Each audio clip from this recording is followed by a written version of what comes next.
Hi everyone, welcome back. So today what we will do is we are going to start with the CAD portion of this course. So CAD we will do in HFSS, ANSYS HFSS. That's a very nice software that I've used very often. So I think we can learn a lot from it. So let's get started. So when you open HFSS for the first time, you have to go through some basic settings on where to store the temp folder and so on. Once you go through all of that, when you open it, it should look something like this. So we'll start from here, and then today what we'll do is we will design a simple patch antenna. We'll assign an excitation, and I'll show you how you can extract the fields, the radiated fields or the near field for such a patch antenna.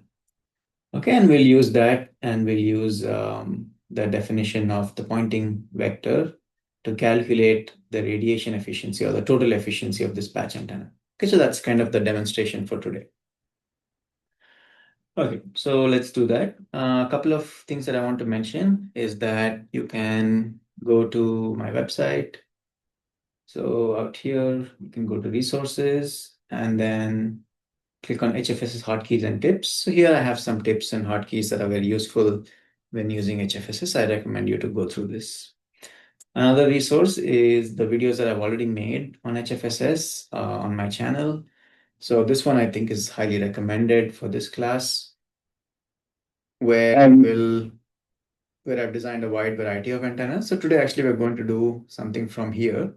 We're going to do this one, which is the patch, right? So I've kind of explained it here and also shown you how to draw it. But just for the sake of completeness, what we'll do today is that we'll do everything from scratch. So you don't have to watch this. But if you're interested, you can go and watch a whole bunch of different antennas which I've designed. I also talk a little bit about the intuition behind them. But if you don't understand any of this, don't worry. In this course, we will do all of this more rigorously, rather than just doing some kind of intuitive modeling that I did here. Okay, of course, this is very important for design, but we will look at antennas a little bit more rigorously in this class. Okay, so that aside, let's get back to HFSS. So the first thing is to select project and hit insert HFSS design. We won't go through all the features today. It will be too long. We'll just do whatever we need for this video and slowly build on it over time in this course. Okay, so we've inserted a design and we've inserted a project. So the next thing would be to save this. So let me actually save this and come back. You can save it in some folder in your computer.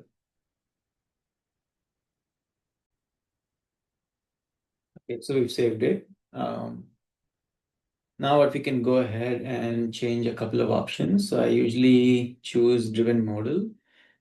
We'll see what this means once we do waveguides. Maybe you'll understand what a mode is, but this is usually what I use when I simulate HFSS designs. And during this course, at least we'll see different options that are given here, and we'll do different examples with all of these different options. Okay, so today is the basic HFSS option. All right. So once you've done that, there's one more setting I like to change, which is enable material override. And that essentially makes sure that if you have overlapping materials, it picks the one that's more, I guess, dominant, right, in some sense. So if I have a PEC overlapping with the dielectric, it'll choose the PEC as that material boundary. Can that make sense? So it's good to do this, otherwise you have to make sure when you're drawing things that nothing overlaps, and that's very painful. All right, so let's save it, and we can start drawing our patch. So a patch antenna has a ground plane, which is a large PEC. And on top of that, there's a dielectric. And on the other side of the dielectric, there's a small patch. If you don't know what a patch antenna is and how it works, don't worry about it.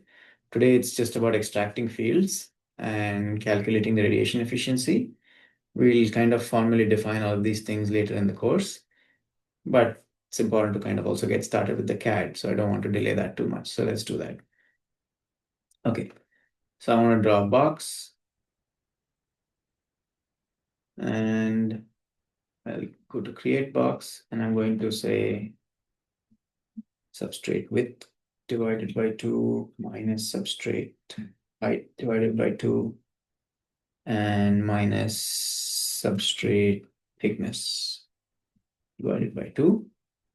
So substrate width, I'll say, is lambda.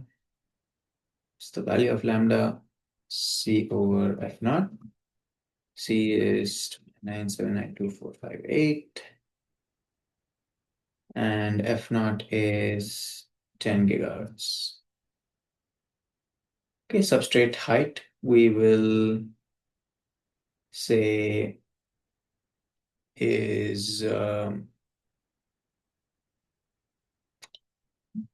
also lambda. And substrate thickness is 0.508 millimeters. Okay, so I got this thickness because this is one of the thicknesses that Rogers boards PCBs offers, and you can go to, let's say, a website and then look at what are different options for the substrate thicknesses. Okay, X size, substrate width, substrate height, substrate thickness.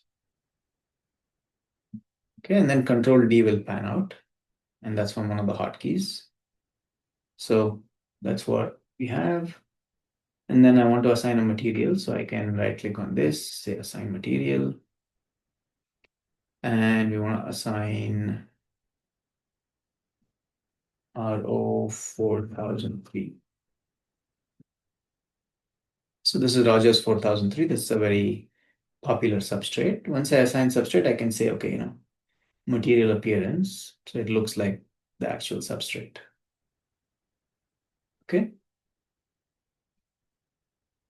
All right, so then we want to make a ground plane. So one way is I can click F with this bottom surface. So I get the bottom face, edit surface, create object, edit surface, thicken sheet. And I want to thicken it by the copper thickness. So copper thickness is usually 0.035 millimeters. It can be up to 0.05, but this is a typical number when making PCBs. Okay, so that's our bottom ground plane now. We need to assign a different material. So I'm going to use copper for this. And you can see that the material color has changed to copper. Okay, then we can make the top patch, which I'll draw like that. And then we'll change it here to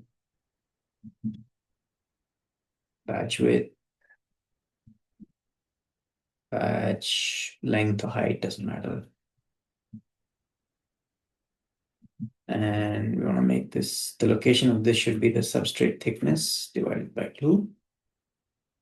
Right, so patch width, I'll make it lambda over 2 times square root of 2 divided by epsilon r plus 1. So it should be lambda over 2, but lambda here is the lambda in the material, right? So that's why I have the square root of 2 over epsilon r plus 1 term. And epsilon r is 3.55 approximately for this medium. Patch length is 0.94 times lambda over 2 divided by square root of epsilon r. Again, that 0.94 is the tuning factor, which I've already used earlier. And that's because all of the fields for a patch are not in the substrate. Some of it is even in air. Right? And if you don't understand any of that, don't worry. We'll discuss this later in the class. Patch width, patch length. And the height should be the copper thickness. So there we go. That's our patch. You can also assign material to this. Hit Object O. Select the object. If you're in phase selection mode, it cannot select the object and you can't assign material. So make sure in the right selection mode. So we select copper, it says same definition, that's fine. And we can also make this look like copper. Okay, what I would like to do is I would actually like to change this to be transparent so that we can actually see inside. So that's what we have. It's just a small piece of metal on top of a ground plane. Okay, so the next thing we want to do is we want to assign an excitation. And this excitation is nothing but the impressed current that is going to be used to solve this problem, right? So in the class, we looked at what is impressed current, what is induced current. So here we need to assign an impressed current. And the impressed current will be assigned using a sheet, current sheet. Okay. So let's do that.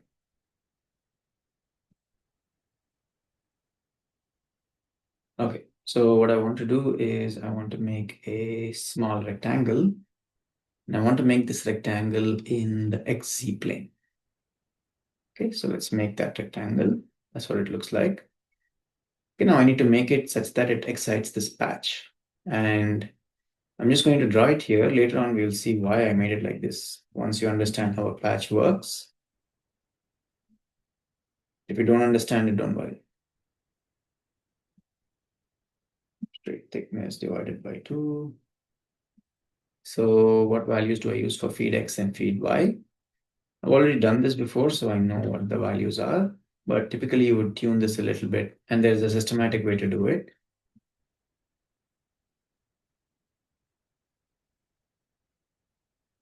Oh, I should have put the units in as well. Meters. Okay. So of course it needs to be much smaller than that. So, okay. So the X size should be feed X. And the Z size should be the substrate thickness. Okay. And let's orient this in the X axis. And now you see that it's over there. That's maybe in the Y axis, it's easier to see. Okay, so that's where the patch is. So what I'll do is I'll make this top as well transparent a little bit so that you can actually see where it is. Okay, so there we have our small excitation. So this is exciting this patch with a small current sheet. Okay, so that's pretty much it for our design. Now we can set up the simulation environment. So we hit right click and say create open region. And we want to make this at 10 gigahertz. And I'll choose the radiation boundary. We'll see what this is later in the class. There are also other boundary conditions, which also we might see in the class. FEBI will definitely see PML, we may or may not see, but FEBI is finite element boundary integral. For that, we need to discuss what is method of moments and integral equations. PML is perfectly matched layer, right? But radiation boundary we'll definitely see pretty soon in the class. Okay, so hit OK. And that'll create a big air box basically. Right, so it's trying to solve using finite element the fields inside this air box. And we discussed that, okay, once you know the fields inside, and let's say you know the surface fields, and from that you can find the fields everywhere outside, right? Because outside it's completely source free. So that's what this air box is doing. Okay, now one thing I would like to mention is that this ground plane is really, really large. Let's say it's an infinite ground plane, right? Then what you can do is you can make this air box such that it doesn't have any offsets in X, Y, and minus Z. Okay, something like this. So the bottom of the air box should be touching this ground plane. Okay, and it should the sides of the air box should be touching the ground plane as well. Okay, and then what you can do is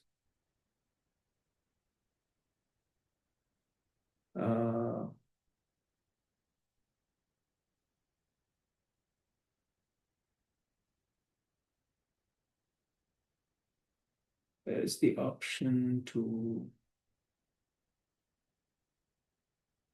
make it an infinite ground plane. So let's do that again.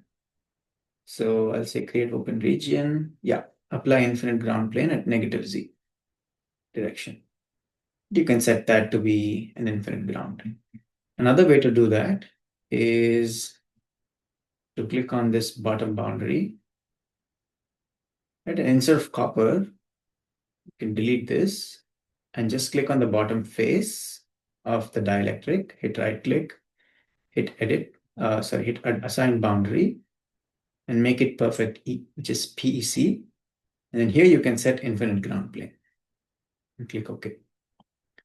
So then what it treats this problem as this ground plane is infinitely large and the patch is sitting on top of that. Okay, but that's not really realistic. In some problems, it makes sense to do that. But here we don't want that. So we're going to go back to what we had, which is an open air box. Okay, so this is a finite ground plane. Okay. All right, so we've set our materials. We have copper, and substrate. We have a vacuum. So we set our boundaries. The next thing we need to do is we need to set excitation. Okay, so this is again another trick. If you left click and drag to the right, and it will select everything inside the box. If you right click and drag to the left, it will select everything the box is touching. Okay, so for example, if I do this, select that box. If I do this, it will select those materials.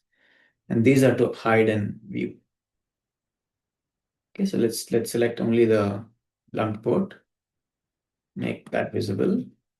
Control D is zooming in. Okay, so now we need to set this excitation as a port.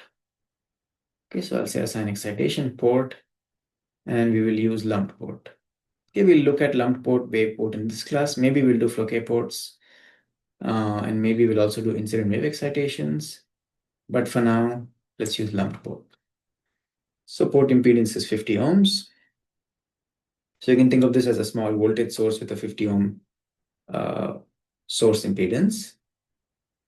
Hit OK. And you always need to assign an integration line that goes from top to bottom. So this integration line is what is used to calculate the voltage on the port. Right? We know voltage is integral E dot EL, and that's what it's using. You set that as an integration line, hit next. You can also do from bottom to top, but you have to be consistent among all ports in the design. Otherwise, you'll have a sign error in your simulations. And here we'll normalize it to 50 ohms, which means that it's connected to a 50 ohm source, right?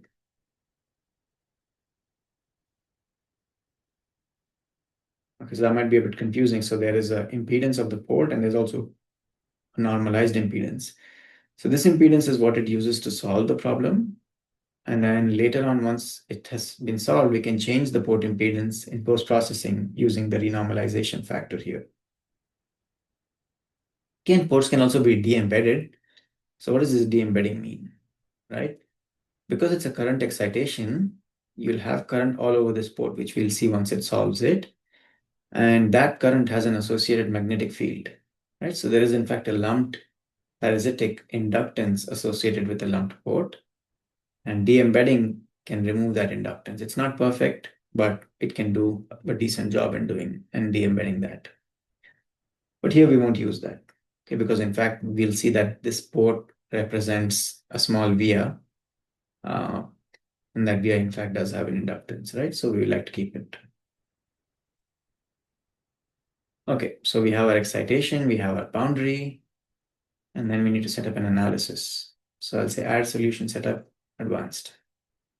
So we want to simulate this at 10 gigahertz. Maximum number of passes is 20 to give it more chances to converge. This is the kind of the convergence criteria, right? So HFSS converges based on S parameters. If you don't know what those are, that's fine. Scattering parameters. I'm going to set this to 0.01.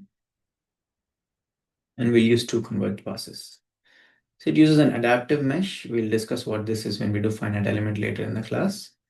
But for now, just set these parameters. Okay. And then we want to see what range. So we want to go maybe from 5 to 15 is fine. And we can use interpolating. You can also use discrete and fast.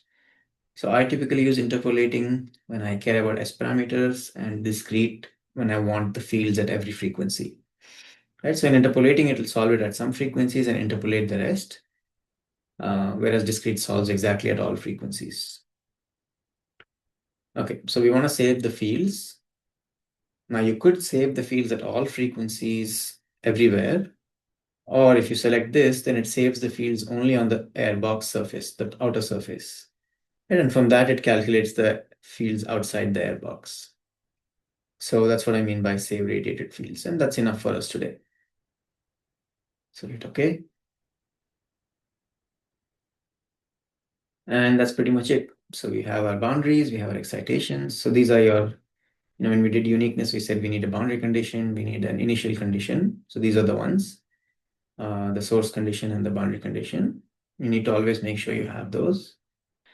And then we have our analysis. So this is the most bare bones setup of HFSS, which is good enough for the simulation.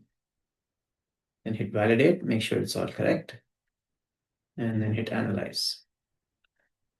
Okay, so this will solve. Once it's done, we can continue, and you can kind of see the adaptive passes.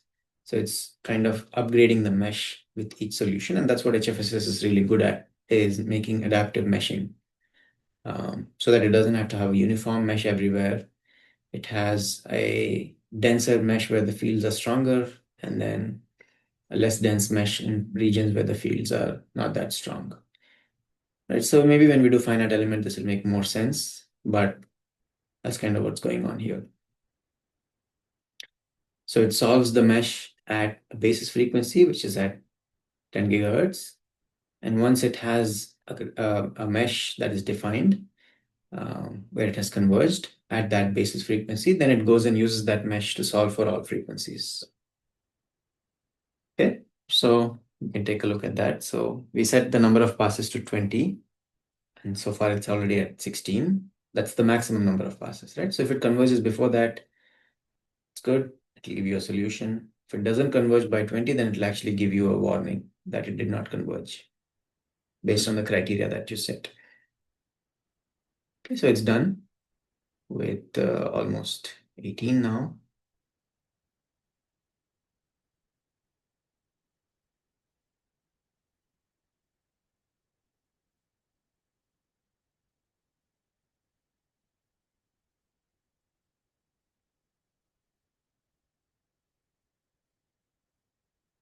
Oh, I set it to 0.01. That's why it's taking so long. Yeah, if this was 0.02, it should have converged by now. So you can actually leave this at 0.02. And you can see it gave you a warning that it did not converge. So let's abort this. Go back to 0.02. And now simulate. So usually when I simulate again, I like to clean up solutions. So do validate, close, analyze. Okay. So I'll come back when I see that it's converged. So I don't want to keep you waiting. Okay, so it kind of converged. Now it's solving the different frequencies. Since I have 4 cores, it solves 4 frequencies at a time. You can actually increase the number of cores. So you can go to HPC options, to edit, and you can increase the number of cores here. If you have a large server, then you can set it to 30, 100, whatever you like. Okay, and that will make things faster. Okay, simulation is done. Now we can take a look at some results. So if we right click, create model solution report, rectangular plot, and we want to look at the S11. So S11 is a reflection coefficient. Hopefully you know what that is. If you don't know what that is, you should maybe ask me about it. Or you can look it up, but it's the amount of power that was reflected at the port that you assigned. Okay. So in dB, we click new report. Okay, and we see that it's 0 dB, which means that the reflection is 1 at all frequencies except at around 10 gigahertz, right? Because at 10 gigahertz, the power that goes into the port gets radiated out. At other frequencies, it doesn't get radiated out. Then we see that it starts to drop even at a slightly higher frequency. Don't worry about that for now. But yeah, basically at low frequencies, it's all reflected back, and at 10 gigahertz, it's all getting radiated, most of it at least. Right, so minus 10 dB corresponds to 10% or so of power being reflected. Okay, so that's typically the number that we look at is minus 10 dB, and the bandwidth, reflection bandwidth, is defined as the frequency range over which the reflection coefficient, or S11, is less than minus 10 dB. So this is fairly narrow band. And that's typical for a patch antenna. Okay. So that's S11. And then the next thing we want to look at is the radiated field. So we can look at actually the 3D polar plot. And we'll define later in the class what this gain means for an antenna. Okay, so we can look at the gain, total gain in dB. And here we're looking at the 10 gigahertz solution over theta and phi, new report. And this is the radiation pattern, what's called the radiated field. But we'll define this later in class. So this gives you an idea of which direction the antenna is radiating in. So you can also plot it on this figure. So go to HFSS, fields, plot field, radiation field, make it visible, and we can make the scale 1. Okay, so you can see that this patch is radiating upward, right? That's where it's kind of brighter. Okay, this will make much more sense later in the class once we go into antennas. Okay, so today what we care about is the efficiency, right? So click on antenna parameter report, rectangular plot, and we are looking at the multiple definitions of efficiency, which we'll look at in the course. But today we care about total efficiency. Okay, your report. So it'll give you a single point because this is the 10 gigahertz solution. You can click on sweep and say apply.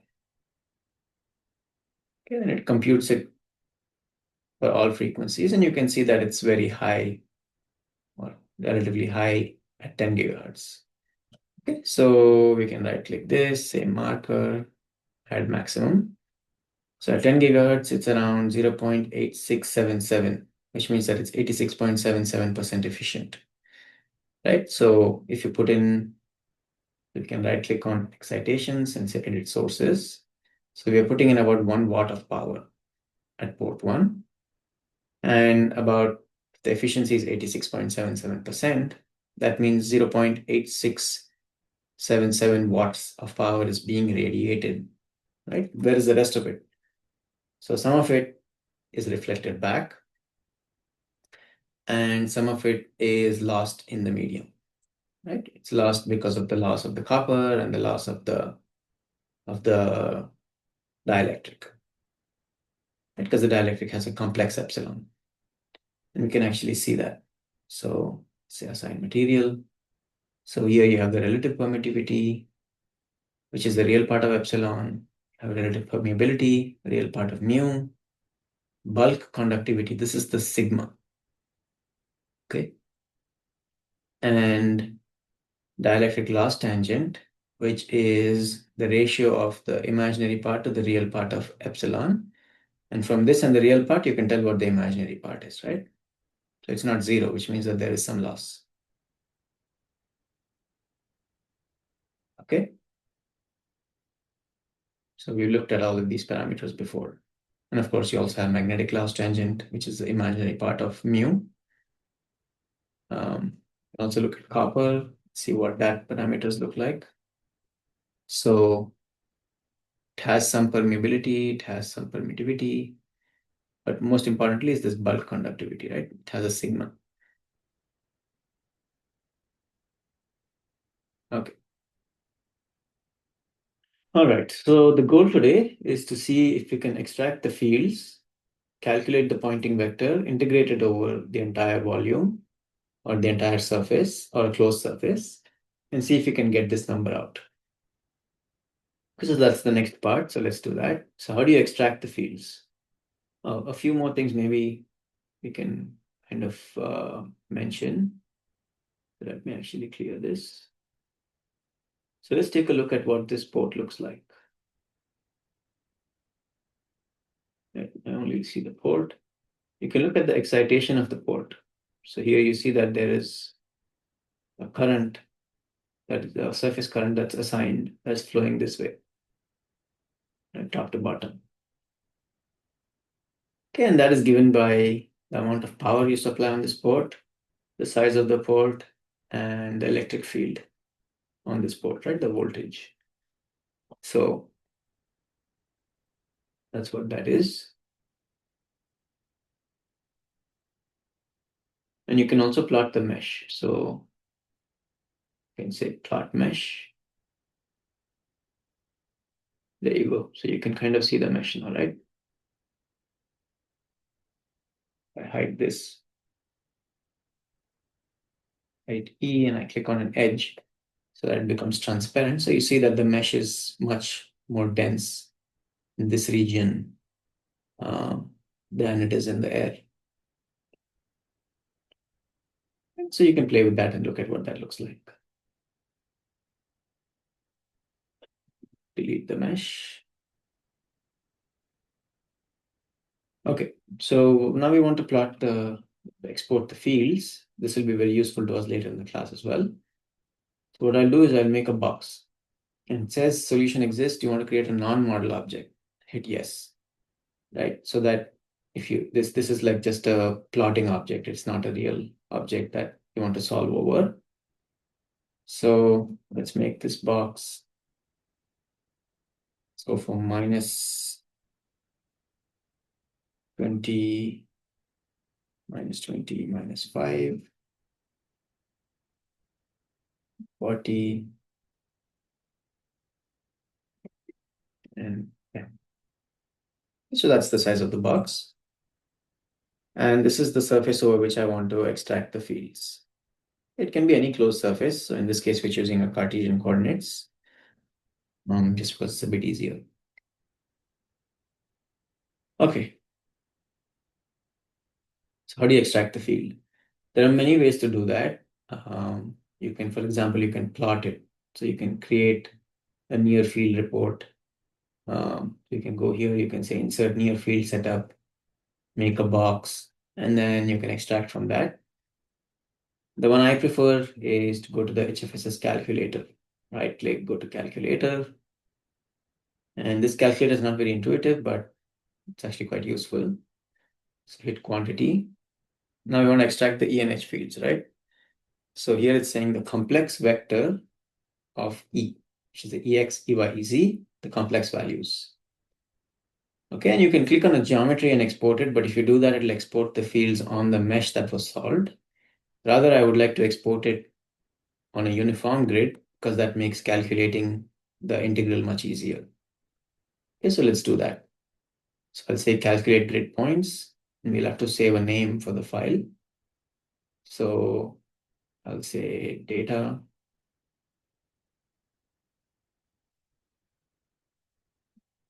And we can make this EX, sorry, not EX, E vector. Let's use X hat. Right, so X hat represents the surface that has X hat as the normal. Okay, save this. And we want to integrate over that box. And I only drew the box to just visualize what the size of the box is. Here you have to kind of redefine the box parameters. Okay, so since we're looking at X hat, we want this to be 20 millimeters, 20, and I'll use a spacing of 2 millimeters. So the spacing is usually defined by the wavelength. So here we're at 10 gigahertz, which means the wavelength is about 3 centimeters. So 3 millimeter spacing is good enough, but just to be conservative, we want to make it less than that. So typically the spacing should be lambda over 10 or so. So here I'm making it a little bit less than that. So lambda over 15 or so. Okay, so 2 millimeters. This would be minus 20 to 20 millimeters. And Z would be minus 5 to 5, 2 millimeters. Okay, hit OK. And that should save the file. So we can take a quick look at the file. So let me pull up the file. I'll show you what it looks like. Okay, so this is what the file looks like. You have the X coordinate, Y coordinate, Z coordinate, the real part of EX, the real part of EX, an imaginary part of EX, real imaginary EY, real imaginary EZ. Okay, so that's what this file looks like. Okay, so now what we need to do is we need to export similar files for, so right now what we did is we did this surface. So this surface, only E field. And I'll go ahead and export this surface, all 6 surfaces, E and H fields. And then we'll use all of that data to then find the total efficiency. Okay. All right. So let me actually finish that and then I'll come back. Okay. So I'm done exporting all of those files. Took me a few minutes. You can kind of see them here. And then I have a code here, which maybe I should show you, maybe I shouldn't show you. I don't know. Yeah, that extracts all of those files, extracts the fields from those files, and then it finds what is the amount of power that is flowing through the entire surface, right? That's the total efficiency comes from that, which is around 86.3675, which is what I calculated. And of course, there is some margin of error here compared to let's say what we got from here, which was 86.77. Right, and that's because the mesh that's using here is different than the mesh that we used. We used a uniform grid, and if you make the grid points more fine, then you will get maybe a more accurate result, right? But this is just for demonstration purposes. Okay, but interestingly, you can see how much power is flowing through each face. So the side faces don't get much, right? 0.24, 0.03. And it's interesting also to see that x and y, x hat and minus x hat is about the same. There is some numerical error because the structure is symmetric in x, in the x along x, right? Like plus x and minus x are the same, whereas y is quite different because plus y minus y is not exactly symmetric, right? Because that port is offset in y. And of course, z hat, which is the top surface, has the maximum power flowing through it. But there's also some power flowing through minus z hat, right? Because the ground plane is not exactly infinitely large. Okay, so I'll let you write the code yourself. Not going to show you. But once you write your code, I guess you have some hints maybe from the variables I have here. And then calculate this value, and then you should report what value you get. Okay, and also submit your code if you're submitting this. But if not for that, that's pretty much it. So in the class, we will look at what the pointing vector actually looks like. So here, because you have E and H that are complex, we'll use the time harmonic version of the pointing vector, which will be introduced in the next class or in the next video lecture. So maybe you want to wait for that. If not, that's pretty much it. So this is a good demonstration, I think, of calculating ourselves from the fields, what the efficiency is and what efficiency HFSS gives us, which are very good agreement, right? So with this, we'll probably stop this demonstration and we'll look at other demonstrations of antennas and so on and so forth throughout this CAD portion of this class. Okay, so all you have to do, I've shown you kind of how to extract the fields. All you have to do is write some code to extract the fields from those files. And once you extract the fields from the files, then you can calculate the total integral and be a little bit careful in how you do that. And that should give you what you're looking for. Okay. So maybe one thing I'll do is I'll show you how to extract the fields from the file. So let me actually prepare that. Just to make it a bit easier because this part doesn't really involve any electromagnetics. This is just some way in which you can extract the fields. So I've shown you the code here on how to extract the field itself. You can go through it. It's pretty straightforward. I would recommend typing it again yourself. But I have different names. I have the different unit vectors. I have the spacing of my grid. And then I'm going through all of these faces. And then I use some code to extract the field. And I put it into these two vectors, E and H. Okay. And if you look at E and H, it's 441 points. And there are 3 different components for both E and H. Okay. And then from this, you need to use the pointing vectors definition in the time harmonic pointing vectors definition, and integrate that over the surface. Okay. So that part I'll let you do yourself. So that should be pretty straightforward, right?